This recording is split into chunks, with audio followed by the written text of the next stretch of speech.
everybody. Back to another edition of DeSimone on Deals. This is the Exit Strategy Podcast.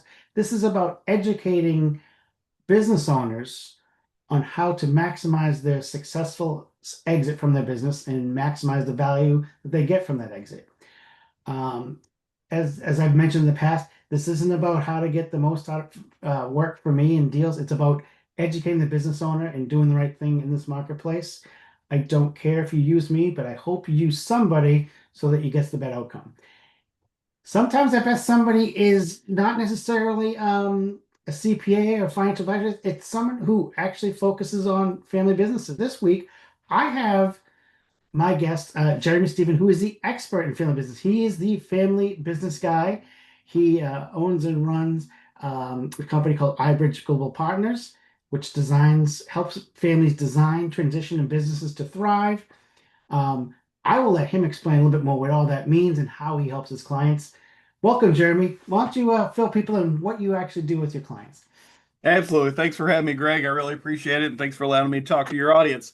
Yeah, I am the family business guy. I got that acronym or moniker a long time ago when I was working in big firm consulting and doing a lot of what I do now, essentially on a much more succinct basis. But yeah, I mean, I help family business and family offices basically owners design their path to and beyond transition, unite the family around those transition goals, and then basically design a more successful, more profitable business that's actually ready to sell, ready to pass down, and or ready to scale up into an enterprise, because that's really the three options that most owners have. And so, I mean, a lot of it is I built iBridge around a 5-step framework that I designed just from years of experience, because I've done this from an investor angle, from an operator angle. I've spun a couple of companies up and sold them. The other ones we still own as a family asset. I've done it from a consulting angle because, again, I worked in big firm consulting. So just think the eastern half of the country, ran 6 teams to basically do bankruptcy prep turnarounds, and then other companies that had cash in the bank and a model that wanted to work. So how are we going to design what the transition plan is going to look like? And so, it's designed around essentially working around governance, talent, structure, process, operations, finance. You can't really just pigeonhole yourself or singularly focus out one of those areas, because it is a collective when you get into the business aspects. So it's working on both sides of the family and business aspect of governance scenarios. Do you have the right talent in the right seats structurally throughout the company? What does it look like? Who can make decisions? And then you go all the way through in terms of basically trying to build a more streamlined asset that's more valuable, ready to sell, and or much more efficient business that is more profitable, that's much more easily passed down from generation to generation. Because you and I both know that unfortunately the statistics don't bear out too well when you get into these scenarios. And it's a lot of owners build operating companies, and great operating companies, but unfortunately you've got to build a different company to get to either a sale or a generational transition. So you just mentioned statistics. You and I both do know those statistics, but some of the people listening to us may not. What are some of the key statistics they should know about this type of a generational transfer?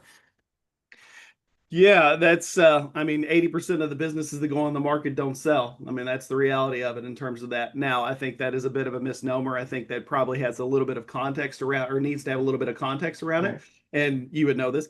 They sell, most of them. I mean, a good percentage of those do sell. It just depends on how big of a discount the owner's willing to take. And how many I guess how much effort they're willing to put into it after the fact, essentially, in terms of that. So then you get 10% of the business that sell for about 50% of their value, and then there's about 10% that sell for maximum value. They're turnkey properties. Put them out there and you've got 5 offers and everything's gravy. And then from a generational transition perspective, when it gets to succession, which, look, that's where most of the discussions start. When I get involved in family enterprise, everybody wants, the next generation or whatever to take it over. But unfortunately, that is, 90% of them fail from first to fourth generation. And that's across all size spectrum. So, if you have a $1 billion company, you're not immune from this. If you've got a $1 million company, that you're not immune from it either, essentially. So, 75% fail, actually 78% fail from first to second generation transition. 13% from second to third, 3% from third to fourth, and those are the success rates. So, that's, So people it should gets be pretty sitting there. grim pretty fast. So people shouldn't be sitting there saying, you know what? I don't have to worry about planning my exit and planning my succession. When I'm ready, when it's time, we'll just do it. Is that a fair thought process for someone? Yeah, it is commonly, and I've got stories after stories that we can talk about, obviously, but yeah, I do a lot of education like you, essentially do a lot of conversations with my partners, roundtable discussions, panel discussions, whatever it is. And I've talked at a lot of big firms, law firms, and my partners, which are lawyers and bankers and other people. Um, and yes, it's trying to educate, trying to get owners to take action earlier, because I mean, just like the book says, build with the exit in mind. Hmm. Unfortunately, that is a very difficult challenge to do. I've built companies, so I understand it. And yeah, it's very, very common to underestimate the depth, breadth, and time it takes to actually orchestrate this, design it, orchestrate it, build it in a way that so when you actually get to that day, it's on your terms. All you have to do is basically push the keys over. You put a for sale sign in the front yard. It's all done. Everything's clarified from a life perspective, from a business perspective. Wealth is dialed in. You've diversified that. Again, you've got all your ducks in a row, the I's are dotted, the T's are crossed, and you're ready to go. The plan was clarified. And a lot of times the deal's clarified before you ever get there. It's just a matter of changing it from pencil to ink. What do you think holds back people from starting the process to actually planning it versus waiting to the very last minute? Some of it's ego, some of it's emotional, some of it's family, and those are two tied together, emotional and family. Some of it is everybody has rose-colored glasses, so they think their business is the most beautiful thing since sliced bread. It's kind of like a car. I put a new stereo system in it, so it must be worth $400 more. And unfortunately, that's not the case. Just because you have a good operating company that makes a profit doesn't mean it's a good sellable asset. In that case, it's not doesn't mean it's designed so it's going to attract buyers. When you, Mr. Greg, put it on the market and put the for sale sign in the front yard, there's a lot of different things that go into what that looks like from a buyer's perspective. And so are they actually looking at buying an asset, or is it a lot of innate knowledge that's built in the company that's been built because of everybody's been involved with it? And that happens a lot of times because, I mean, employment relationships in a lot of the businesses that I work with are sticky. There's usually a few people that have been there since the beginning, essentially, and Hmm. they know everything. And so you've really, in a lot of different ways, from both, I mean, all the different angles, again, governance scenarios. Do you have the right talent in this right seat structurally who can make decisions? Strategy. Do you have an overall goal in mind and how are you going to get there? And then, all the way down to departmental processes. How do you optimize, reduce risk, reduce inefficiency, increase profitability, increase value? And then a lot of times once you're doing that, and this is all part of the process, and we can go through that too, but Hmm. a lot of times once you're doing that, it's much more clear picture of how do we actually grow, scale, and expand this business to untap the potential. But to your direct question, I mean, nobody wants to deal with mortality. And I can tell you that right now, the first question I ask any owner, regardless of what challenge they come in the door with, and it's family problems, financial problems, or transition challenges, what does the next chapter of life look like for you? And I use there's all kinds of different phrases that I could use there, basically, but it's I'm going to travel and play more golf, Jeremy. And I can tell you that's only going to work for about 3 months, and it's going to get old very, very quickly. Hmm. People are motivated, and so we've got to figure out first of all how to mentally and physically start designing a path for you to transition in terms of what that's going to look like, and then beyond. So next chapter, philanthropic organizations, some passion project, and of course travel and sports play a part in that. But it's all about value from a business perspective and continuity. You don't want two generations trying to run the business. And from a value perspective, the company is much more valuable when the owner is not running it. And then yeah, it's again it gets into ego. I've been sitting in the captain's chair, the queen's chair for a long time. Why do I need help doing this? The business makes money. It's good shape. And unfortunately, it's most of these journeys, and I've had this discussion, and you have too, in terms of that doing the work, clarifying the future, designing the future, uniting the family around those goals, figuring out who's going to take over next, whether it's family or non-family. Somebody needs to be doing that, getting the Hmm. team together because this is a very collaborative experience. It needs to be, it absolutely should be. So your lawyers, your bankers, your financial advisors, and your CPAs or people that do taxes are all involved in these conversations. We're all working on the same goal essentially because we're figuring out where you're going to go and then we're designing strategies around that. But Hmm. you got to unite the family and figure out where they're at in that talent scenario. Okay, we need to develop them. We also have to design the business. So anyway, long story short, this work generally takes 3 to 5 years, and then this you've got to work at that. If sale is the goal, you've got to work at that optimized level or perform at that optimized level for a good Hmm. period of time, and generally 3 to 5 years, because due diligence, everybody's going to go, a buyer is going to go look at your company and say, yeah, I want to sign, 2 million on the top of the piece of paper. And then unfortunately, they're going to go through your company just like anybody else would with a fine tooth comb and look for every freaking thing they can to pay you less than that. And so you've got to have all the bumps and bruises erased by then. And that means you need a track record of running at that optimized level. So, Hmm. it is a hard decision, but unfortunately, the delay comes from, I guess you could say, ill expectations or expectations that are not exactly ready or reality. Hmm. Then, of course, pushing it off because nobody really wants to deal with mortality discussions. And then, of course, when you start talking about family members and this person's going to take it over, that's the person I think that's most ready or whatever. When you have multiple family members, that makes Thanksgiving, a little bit awkward sometimes in terms of that, to use as an example. So you've got, there's a lot of hard discussions. I can't tell you how many owners have,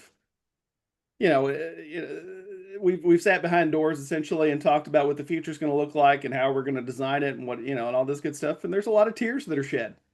I mean, Hmm. it is an emotional experience because you know this. I mean, when Yeah. you get into selling this asset that most of the people that I deal with, whether they're founders or first or second generation, or third or fourth or whatever it is, basically, they've put a lot into it. Certainly the earlier generations, founders, I mean, that was their life's work because it takes so long to build a company. And to the, your point of how a business gets to the point and what they need to build for chapter two, essentially, of we're going to build it to sell, we're going to build it to pass down, I'm going to do this next in life. I mean, businesses are built from an idea, somebody figures how to monetize it, and then they figure out how to make some money off of it. And then, lo and behold, hopefully 20 or 30 years later, there's like, wow, we built a company out of this. But unfortunately, that's the starter company. You've got to build another company essentially to be able to put a for sale sign in the thing, Hmm. so it looks like something that somebody wants to sell. So it's kind of like remodeling the kitchen and bathrooms from a house perspective. Unfortunately, you have to live in that house after you remodel it for a good period of time before you let the buyers come in and take a look at it. Yeah. So you're the family business guy. So you're focusing more on family business versus like a partnership or closely held business. Um, when you're going through this process, what's the difference between a closely held business and a family enterprise? Like, how do you approach it differently? What are the issues you have to face that aren't always present with a closely held business?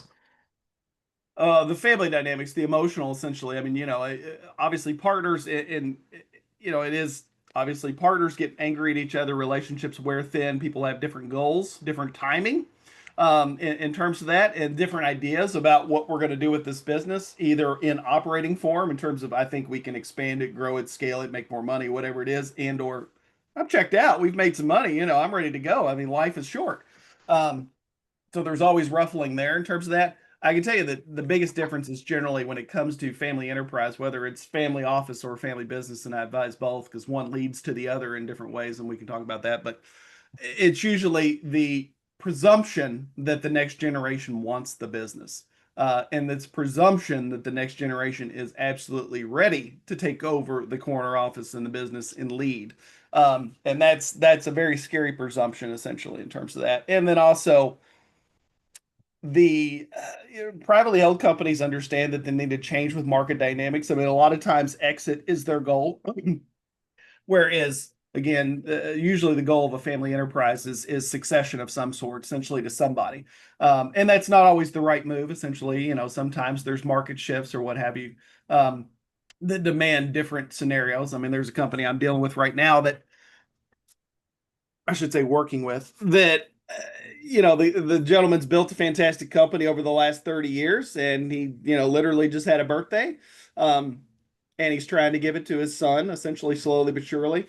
Now the challenge with that is he doesn't really have a business. He's got an entanglement of relationships that have carried him, and now that he's making significant amount of money, essentially, or enough money, you start to attract bigger players in the space. So one, you need to build an asset. Two, you need to have an asset that your son can slowly take over. In this case, slowly take over, actually learn how to build and scale and design it so that most likely he can sell it to one of those big players because eventually, if you continue on that same realm, then, they're either going to buy something from you or they're just going to squish you. So you talked about something that I've seen in the past. The presumption that the kids will take over, or that they're ready to take over, or the ability to take over.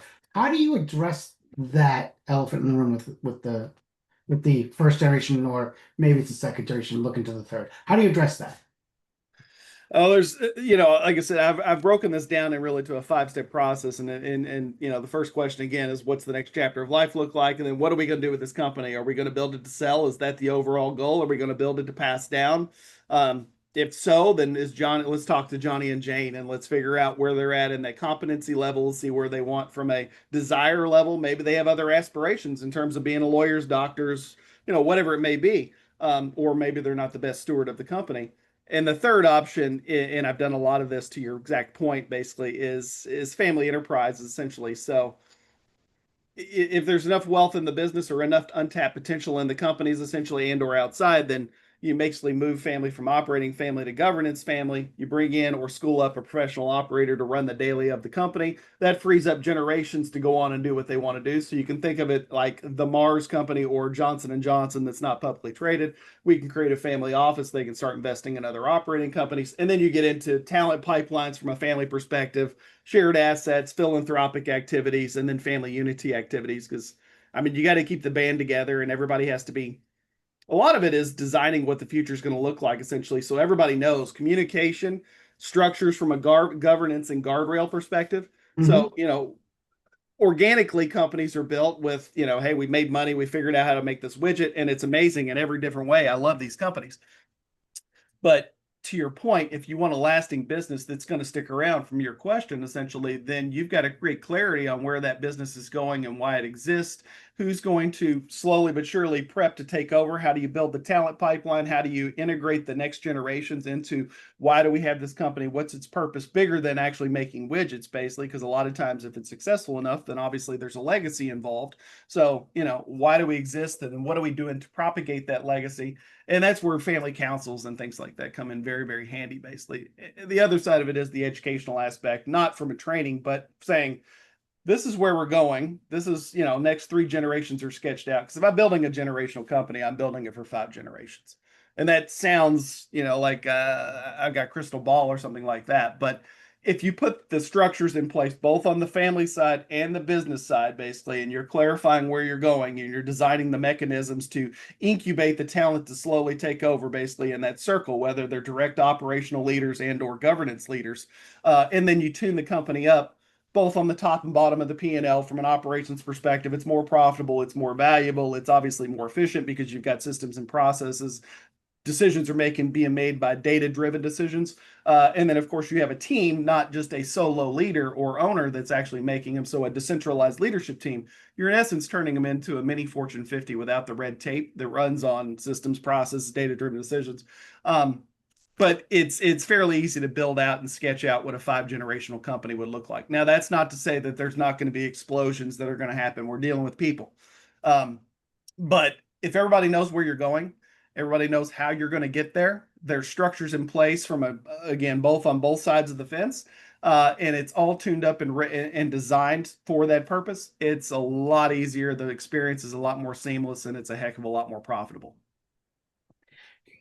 I've talked to business owners a lot about in the past about creating a transferable business, whether it's transferring to the next generation or being able to transfer to a third party who knows that they're going to get the same results or better results with the asset after they take over.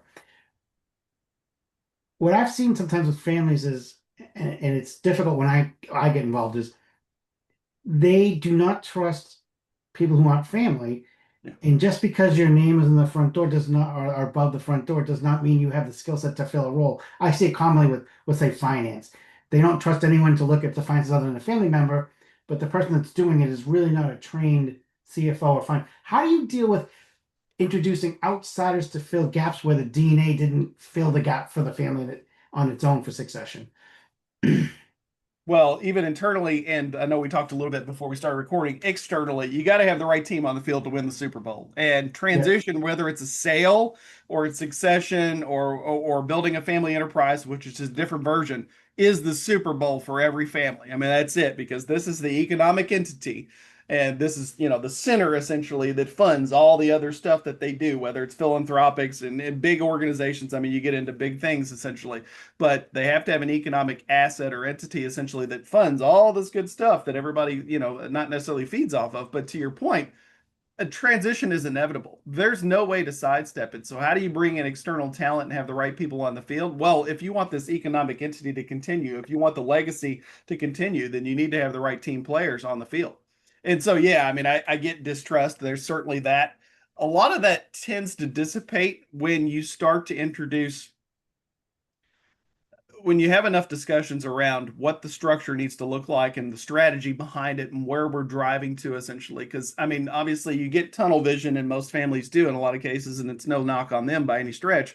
That, this is the family business. I grew up with it, and or, I've built it over X amount of decades. And unfortunately, if you don't change that mindset, then there's, you're just destined essentially for scenarios that are less than stellar is maybe a way to say that. So, I mean, whether it's, you're going to be part of that 80% that doesn't sell, and you're going to have to take a hell of a lot of concessions essentially, and the price is going to continue to drive down or whatever. And, I mean, that's great. But again, if you design it essentially so that you can pass it down seamlessly and or put it up for sale and everybody's going to want it, that is a fantastic experience, because that's what my work does for you basically. I mean, obviously brokers, if sale is the goal, then we're doing the work and we're giving you a turnkey property. The sale's bigger, Mhm. everything's easier, due diligence is ready. And the owner from a mental standpoint, and the family from a mental standpoint, and from a structural standpoint is designed essentially. So there's no, I guess you could say expectations are realistic. But, I guess to extend on that point, again, everything that I do is a team sport, because you look at business and it's, there's a life cycle. Yeah, of course, who is there before me, which are my partners, and I'm sure yours, lawyers, bankers, CPAs, financial Mhm. advisor. They're the people that have deep, they have deep relationships with their clients. Everybody knows what they do. They're usually not utilized correctly, but that's a different story. And then you get into these scenarios where you're prepping for a transition, because father time is undefeated for every one of us, basically. So, I mean, hopefully somebody starts when they're 40 years old, because if they have a 20-year time horizon, they can achieve a lot bigger goals. But, then of course we do the work in regards to what that looks like. And then eventually either, sales succession is going to happen. So again, it just hands you a better bird in the hand, essentially. That's I guess you could say more ready, or yeah, to be able to achieve, to be able to put on the market essentially, and all this good stuff. So it's been buffed, it's been painted essentially, and the service records are up to date. When you talk about getting the team ready for Super Bowl, you kind of touched on a little bit. Who are the right who are the te who are the people you need on your team? What are the roles that you need filled to get there?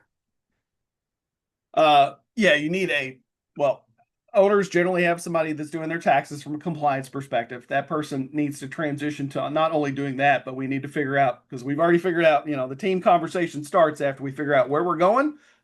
And then, of course, what are we going to do with the business? So, in terms of that, but the second pillar is, what's the team look like? Let's get them together in a big ass round table, essentially, and start talking about this. So, to your point, yeah, you've got somebody that does tax mitigation. We need to figure out how to mitigate taxes now and in the future. Wealth, trust and estate documents, rarely up to date. They all need to be brought in, because now, again, we have a clear picture of what's going on, what time frame we're thinking about. Let's start designing that not only for the owner, but for the family, and of course for the business. And then from a wealth perspective, 72% of owners have 90+% of their assets in their business. And that is, everybody, a lot of people bootstrap their companies or whatever. In terms of that, they get a bigger ROI from reinvesting in their business. But unfortunately, you've got to evolve as life evolves, just like the rest of us. So, this. Biggest offer is usually not the best offer. And if all your money is in your back pocket, meaning the business, basically, you are kind of on pins and needles, and you're at the mercy of that deal making going through. So, if you've diversified your assets, created a better economic engine that spits off a bigger pot of gold, that's great. We can do that.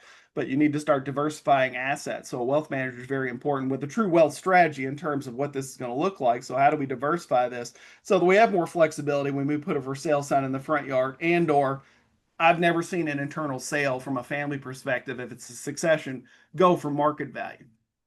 And so that's great. And yes, you can put debt on the business, and the business can slowly pay the retiring owner back, of course. But the thing that doesn't get mentioned or thought about a lot of times is, well, to pay everybody equally, that business has to become exponentially more successful into that, or your profitability, retained earnings goes down.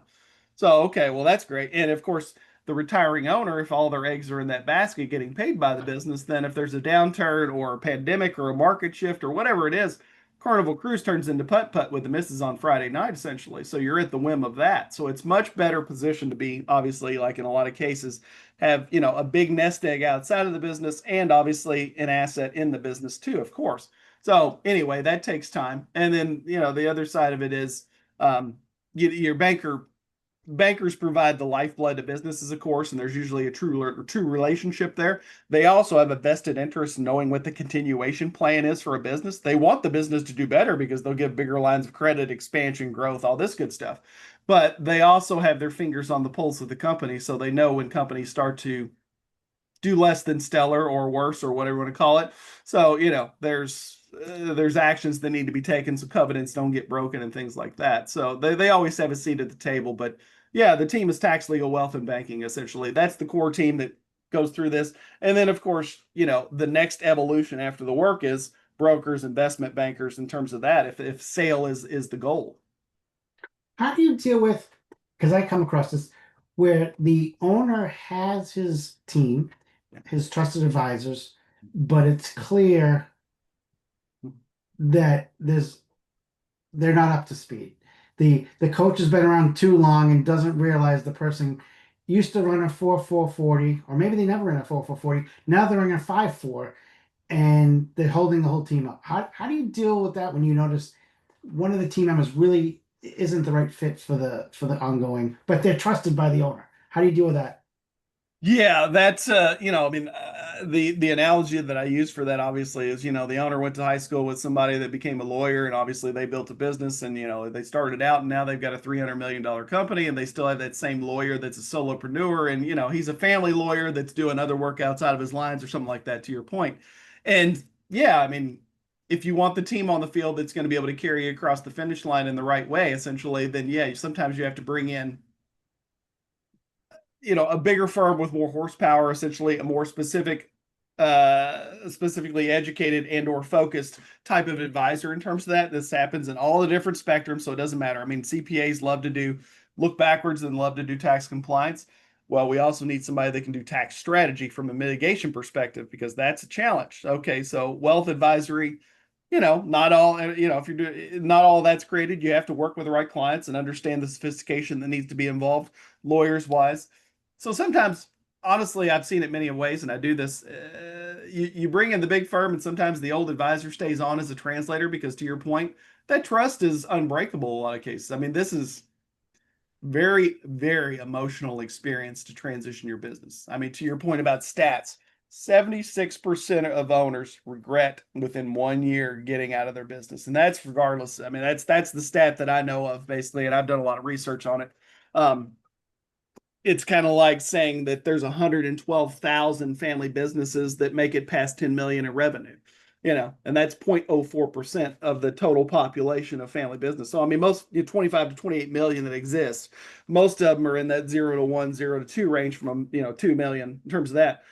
A lot of the ones that are sub 10 million could probably make it across that threshold and beyond if they knew what levers to pull, where to look, essentially, and how to design structure strategy. But, again, it's how do you put all the different how do you get all the right advice, essentially, because there's a lot of advisors, there's a lot of people that do a lot of stuff. But in this case, and I know this is always a we conversation, and it needs to be. The advisors need to think like that, because there is no single lawyer, no single accountant, no single wealth advisor that should ever be thinking about how to get a business across the finish line alone. Shouldn't happen. In terms of that, we all have specific goals. These are life-changing experiences. Basically, we're dealing with transactions, whether it's it's a generational transition or what have you. I mean, these are the lifeblood of the U.S. and world economy. And I know that's the old adage, but I truly do love all these businesses. That's why I built this company. And, I can tell you, and I've seen it up close and center, I'm sure you have too, for these businesses, that's just destroy one another from an operational perspective, from a family perspective. And then, of course, families turn into Hatfield and McCoys, wealth gets evaporated, legacy is gone. Essentially, employees are looking for jobs, families are trying to figure out what's next. And I can, in all the scenarios that I've seen that happen, and I've seen it more than on both my hands, it is dumb decisions that added up to collapse, destruction, implosion. And to your point about what the delay is and thinking they have everything figured out or why owners don't start this, honestly, it's a lot of, I think this is good. I've got a company and they're too tied up in the daily operations of the business. I mean, that's part of the challenge too, in terms of, they're dealing with daily fires and, things like that, to actually strategically think. And honestly, it's a different skill set because you can't look at it from a bias standpoint. Teams, this is the way we've always done it. This is a business. Of course, everybody's going to want it. You truly have to design another business to be able to really position it for a turnkey sale. Again, otherwise you're taking concessions. You have to design another business and also design the family in parallel to have a generational company that is truly designed for success over multiple generations. And then, of course, again, it's not just the family business. You got to pull in wealth. You got to pull in legal stuff because you need to build the wealth. You need to protect it legally, and you need to mitigate taxes on it. And the banker, again, wants to sit there and hand you fund bucks, and that's great. They need to sit there and absolutely be involved. And then, of course, the expansion team goes from there. Valuations people, business brokers, investment bankers, and the list keeps going. You mentioned something earlier that I find really important, or helps me immensely. Talk about people who have 90% of their wealth tied up in their asset, in their business. It's their biggest asset, and it's a liquid. Yeah. And I know when that's the situation, if I'm bringing that company like that to market, it's very hard to negotiate because they need to make sure this transaction goes, and they are willing to concede on everything to make sure they get a check. And I've had another situation where the company actually got dissolved, but because they were taking cash out all along, when it came to decide, like, can we sell this at liquidation or can we dissolve or whatever, they said, well, we don't really need to sell it. We have real estate that it's sitting on, we can sell, and my profit sharing plan and my 401k that I'm pulling out, I can retire on that anyways. So if we got anything for the business, it's great. If we don't, let's just make the best of it. How do you get people to be where they have a business, they want to reinvest in it, they're used to bootstrapping, but the business no longer needs to be bootstrapped? How do you get them to say, okay, let me how do you diversify that asset from the all of it being stuck in this business because it's a family joy and pride and legacy to getting a better outcome, or diversifying the risk in the future? It starts with designing, basically designing a strategy to and beyond transition, basically clarifying what that is. Because I mean, it's part, again, emotional, mortality discussions, and this is going to happen whether you like it or not. Do you want to show up in a tuxedo or a t-shirt? And that's why I'll say this and then answer your question more specifically. Life, business, wealth all plug into one another, to your exact point. Basically, there is no way to separate these in these discussions. So life plan, what are you going to do? I mean, life plan in terms of what it's going to look like to transition. What is that? What are we going to do with it? And then how are we going to get you out of the business? And what does the next chapter look like so that you are sailing? So when somebody asks you at a cocktail party after all this is said and done, or you decide, or actually before this all happens, you say that you have a philanthropic organization around veterans or whatever, and you used to run XYZ Industries basically, but the next leadership team's running that on a daily basis, and they're doing it with training wheels on. Business wise, the business needs to be tuned up and designed so it can either be attractive to buyers and or it's designed for generational transition. And then, of course, wealth buys, to your exact point. Well, it takes a true wealth strategy to prepare you for what this is going to look like, because it is it's a huge transition, in terms of that. So how do you diversify your assets? Because to your point, everybody reinvests, everybody starts to that's their biggest ROI a lot of times. But just like anything else, just like you and I, or a lot of your listeners, most likely in our investment accounts, we can take a lot of risk when we're 20 and 30 and 40 and what have you, essentially statistically. But if we're doing that same thing when we're 60 and 70, well, that's a really large problem, basically, because market fluctuations can certainly have a factor. And so you need to start dialing down the risk, essentially. And that's in essence what you're doing when you're pulling assets out of the business and diversifying your asset holdings in terms of that. So yeah, I've seen it both ways. I mean, I can tell you, I talked to a company not too terribly long ago 70-year-old business, multiple generations, all that good stuff. The current leadership team that had challenges with another generation ended up taking back over, I guess is a way to say that. And long story short, the discussion kind of went like this: we need to double our profitability and figure out what we're going to do. And these people are approaching 70. I'm like, you've been running the company for almost 50 years, and now you need to do that. In that same scenario, I got asked, how long is this going to take? Um, I always say this is a pencil, not a magic wand. I mean, I can assure you that we're going to make a lot more money and obviously optimize the business on top and bottom of the P&L and turn it into it, but we got to clarify your future. This is going to take some time, essentially, in terms of that. And that's the scenario that you want to avoid because you know how this works. I mean, look, owners, a lot of times you get worn out, catastrophic health events happen, whatever it is, you realize that you just turned 70, 71, whatever it may be.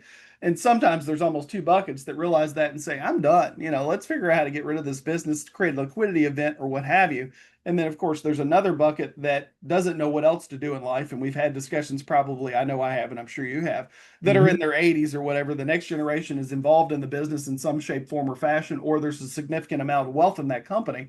And they're just biting at the bullet, essentially, to try to figure out what the future looks like. But that owner that's running that business, whether they founded it or they're generational, they don't know what else to do in life. So I mean, I've seen it where there's an offer of 40 million, and then it went up to 80 million, and the discussion, I'm like, you could offer them 200 million. They're good on money. It doesn't matter. So Right. it's more or less, what else in life do they have to look forward to, and that's what they know. So they're going to ride that until they can't anymore, and Hmm. that's, I mean, look, I always look at it from, as far as I know, we only got one trip around this planet. So, build an asset that actually allows you to build the legacy, fund your lifestyle, and live life, but also, I guess you could say, oversee the baby that you built, Hmm. as opposed to pulling your hair out, essentially, or being a little more stressed than you should be, essentially, on a daily basis. And the only differential in that is structure, strategy, and then how do you tune up the business and how do you design it? But that plays into those two. I mean, that's Hmm. the only differential.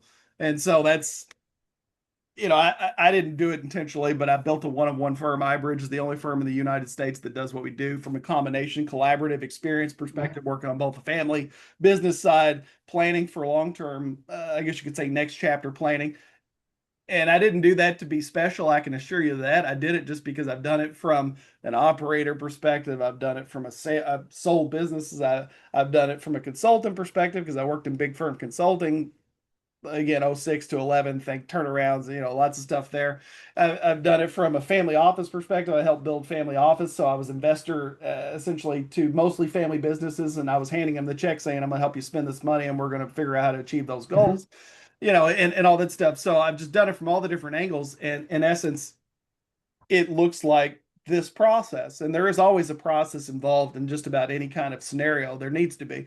And that's what it looks like in terms of, what do you want to do next? What's the team look like? How do we tune the family and business and design them for purpose?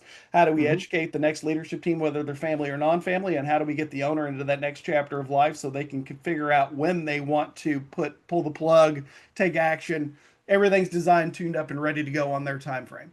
And that's in essence what it all looks like. But yeah, it does take, it takes trust, because unfortunately, to your point, not trusting non-family, that's it's a big lift for a lot of families, to your point. But you got to have the right talent in the right seats. Absolutely. I mean, that's one of the things that as I mentioned, do you have the right talent in the right seat, structure, strategy, all this good stuff? It's not about replacing talent. It's about making sure you have the right people that can make the right decisions. I mean, I've told many, many owners, and I'm sure you have too, you've hired the right people, or you need to hire the right people and empower them to make decisions. I mean, how many companies, and this is not, this is a thought process scenario. Again, you've got to relinquish control in order to transition. So, Hmm. they've got CFOs and CEOs in some cases. They may have a board, maybe, I don't know exactly. And they've got an executive team, but it's still, when there's a big decision to be made at the table, they're looking left or right at whoever's name's on the outside of the building, basically, in a lot of cases, because they're the Hmm. ones that started. They started on the line, they figured out how to build it, they bootstrapped it, they've done every job in the freaking place and all that good stuff. And they're still in that mindset. And unfortunately, you've got to transition the mindset from being an operator to being an asset holder. Hmm. And that's the only true way, because I mean, in your world, Look, I mean, how many owners sell their business essentially? And not, I mean, barring, aside from obviously the transaction and what am I going to do in the rest of life? Well, you've got to design the family structure so they can handle that amount of liquidity essentially in terms of that. Hmm. Because that's even if they had an uber successful company, and I'm sure we both had conversations around this, and I certainly have. Okay, well, you're going to have more liquidity than you've ever had in your life. Your family is. So, how do you keep your kids incentivized to continue to follow their path? Or what are you going to do with this? What's the purpose of it? Hmm. How are you going to structure it from a family incentivization perspective, from a utilization perspective, obviously from a legacy perspective? It all comes down to governance structure, basically. It's a fancy way of saying what's the family governance look like. But if you don't, and you just say we're going to sell the company and whatever, we'll figure it out from there. I'll use the analogy. I use it a lot, essentially saying, well, there's a lot of families that end up looking like lottery winning families 3 years after that happens. Yeah. Everybody wants a beach house and a Lamborghini essentially, or whatever. And that's kind of the extreme. But in terms of that, why do I need to go to work? Dad just sold his company. My parents just sold their company, or what have you. My goals, and unfortunately, any amount of wealth, or I should say a lot of numbers can be squandered very, very quickly, basically. So that life's work, if it's not prepared for from the transition perspective, can be Hmm. destroyed in a matter of a couple generations, if not a whole lot sooner. You mentioned all the different hats and perspectives you've had. So you've seen a lot of things go well, you've seen a lot of things go wrong. What's the number one mistake you see owners make before sale or handoff to the next generation? I guess you could say unrealistic expectations. Johnny and Jane, of course, they swept floors when they're 16, essentially. Of course they want it. And then thinking that it's going to happen like that. Of course, they're prepped because I mean, look, it's very hard to train your children essentially or educate your children in a very structured way. I don't think I've ever really seen a family enterprise from a business perspective actually go through have a very, very stringent scenario where they develop the next leadership team, even if it's my kids in terms of that. Certainly, there's always different scenarios like they had to work outside of the business for 5 years before they come into the family enterprise and all that kind of stuff. Well, I mean, they're only analysts at that point anyway, essentially. So I mean, it's not like, I mean, another analogy that's memorable, I guess, Tommy Boy 2.0. I mean, Tommy Boy works in the movie, but it doesn't work in real life very well. So I mean, Yeah. it's a play on that. But yeah, the biggest scenario is unrealistic expectations in terms of the business is ready. They, because it makes money essentially. It's designed for generational transition. And I can tell you that generational transition, the next generation, whoever comes in there, and this is almost universal, it's not obviously 100%, but how do they prove their worth and their worthiness to their parents essentially? And it doesn't matter what gender, it doesn't, well, we're going to grow this sucker basically. We're going to increase that top line essentially in terms of the most part. And, whatever, maybe expansion, however it works basically, but that's their overall goal because making more money on the top line is sexy. And that's what, look, I did this. And unfortunately, that is somewhat of a recipe for destruction in terms of that because you've got to turn that lens inward, and this makes yours and my life easier, and it's the work I do. You've got to turn that lens inward essentially and say, how do we professionalize, optimize, and systematize this company essentially so it runs in a very structured way so that we can have more flexibility from an onboarding and offboarding perspective when we don't have the right people. We can have a very robust hiring perspective. Now, again, it doesn't happen a lot just because there's a lot of sticky relationships when it comes to these types of companies, but you still have to have the right talent in the right seats. You need to have the right structures. You need to have the right IT stack. I'm not an IT person, but it's involved in all the discussions basically.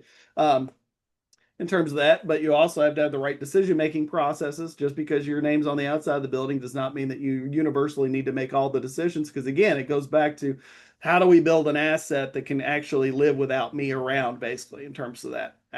How many owners have you talked to, and certainly that I've talked to, Mhm. that I can't take a vacation. No, in terms of that, whether it's a 30 or $100 or $2 company in terms of that. And I'm like, well, you've got a job with people that help you then. So that's problem kind of number one, I guess, and it's all part of the process. But yeah, generational transition it's the same journey as building a company for sale. It's Mhm. almost identical. I mean, there's a few nuances, but that's why I said, the framework that I created, I mean, it's all the same stuff. How do you build an asset that somebody else can run, whether it's your family or not? Excuse me.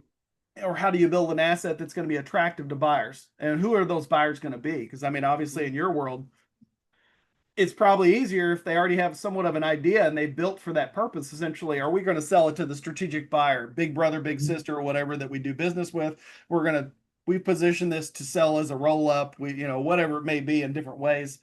I mean, we could get further down that. I mean, private equity is, I'm sure they're a buyer in terms of that, but I mean, PE's in business to buy deals.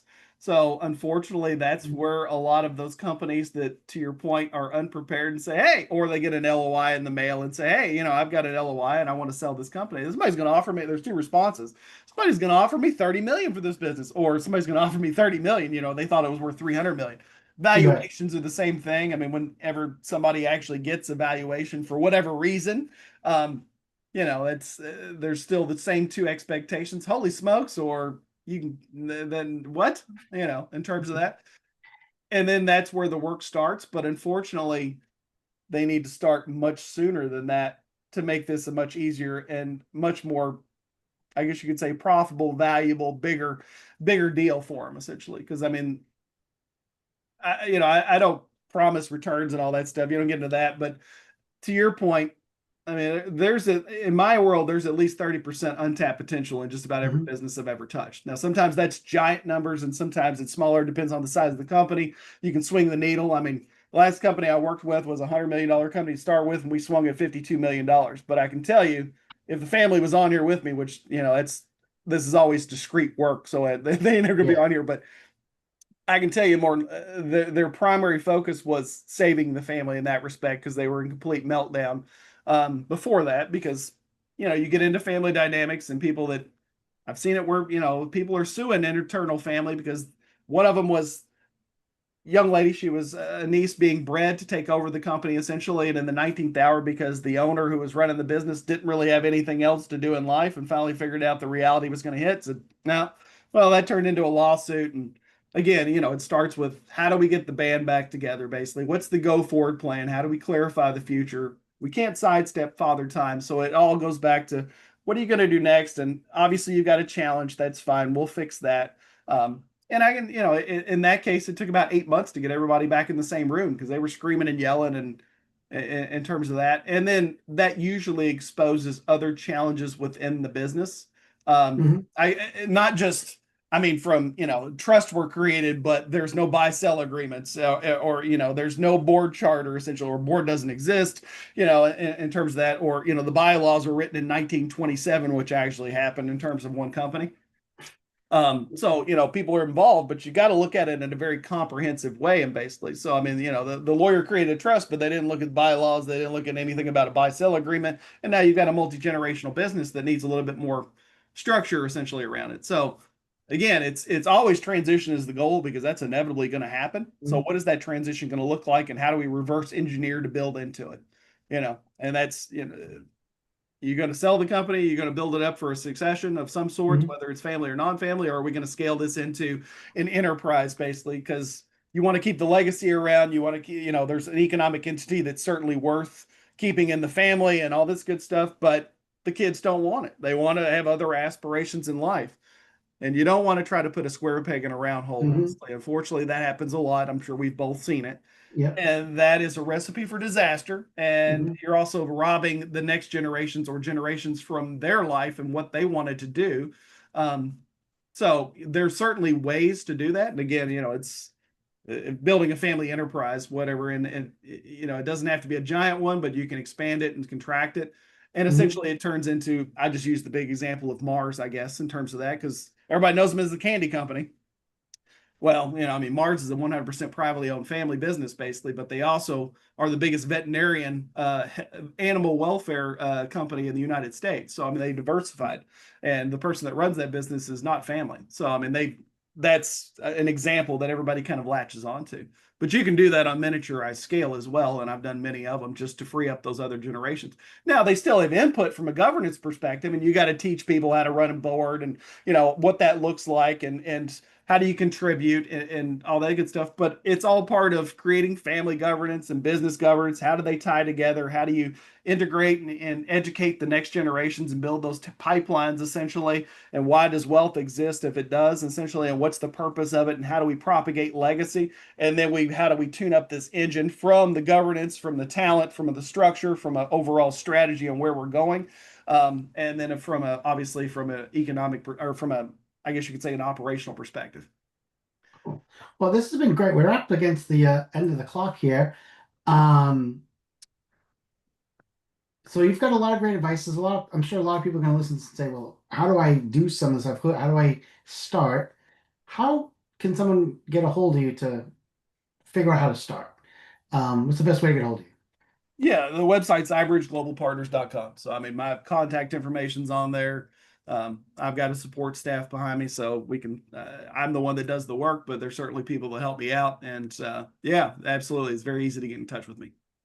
Awesome. So we'll also put that in the back of our the podcast. So anyone who wants to see it, we'll put all the information back there to reach out to Jeremy. Jeremy, this has been very insightful. The stories are great. The all your issues you talk about, I actually have seen it come to me when it's all taken care of and it's great. And I've seen where they've come to me and I'm like, I can't help you because you haven't done the work yet. So this is all good stuff. Hopefully you get some people reach out to you because I want to see people coming to me after they talk to you, if at all possible.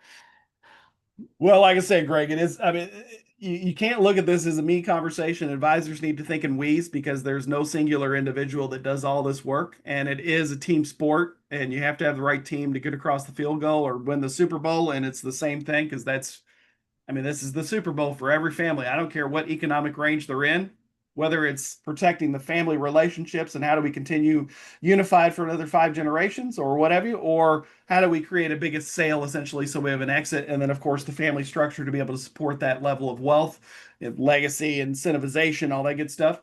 Otherwise, and yeah, there's work to be done. It's hard work, it's emotional work, it takes time, but it's certainly well worth it. And it is like you pointed out, the work I do is a precursor to getting to you in a good way. Great. Well, thank you for your time and look forward to continuing our conversations offline as we continue this journey helping business owners get to the end. Absolutely, Greg. Thanks so much for having me. Thanks, Jeremy.